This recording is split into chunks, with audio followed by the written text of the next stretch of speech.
Hey trio family, welcome back to our mini blog. ఒక unplanned girls day out ఎలా ఉంటుందో చూద్దాం, వచ్చేయండి. మీరు మీ డే అవుట్ ఎలా ఎంజాయ్ చేస్తారో తెలియదు, కానీ మా ముగ్గురికి కామన్గా నచ్చింది ఏమైనా ఉందా అంటే అది ఫుడ్లో కూడా స్పెసిఫిక్గా చికెన్ అంటే చాలా ఇష్టం. సో కేఎఫ్సీకి వచ్చేసాం. మేము వెళ్ళిన కొంచెం సేపటికి వర్షం పడింది. వెదర్ అయితే చాలా కూల్గా ఉంది. ఆర్డర్ ఇచ్చాక ఆబ్వియస్లీ టైం పడుతుంది కదా. ఈ గ్యాప్లో ఇంకా గర్ల్స్ అంటే తెలిసిన విషయమేగా, టైం దొరికితే చాలు పిక్స్. సో మేము కూడా అదే చేసాం. ఆర్డర్ అయితే వచ్చేసింది, ఫుల్గా తినేసాం. వర్షం కొంచెం తగ్గింది, సో ఇంకా రూమ్కి రిటర్న్ అయ్యాం. ఆల్మోస్ట్ రూమ్కి రీచ్ అయ్యాం అనుకునే లోపు మధ్యలో ఆగాం. ఎందుకు అనుకుంటున్నారా? పక్కనే క్రిమ్మీ థిక్ షేక్ కనిపించింది. ఈ వెదర్కి ఏమైనా కూల్గా తినాలనిపించి Cadbury silk hazelnut choco punch order చేసాం.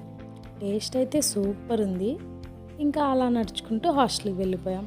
Thank you for watching. Bye bye.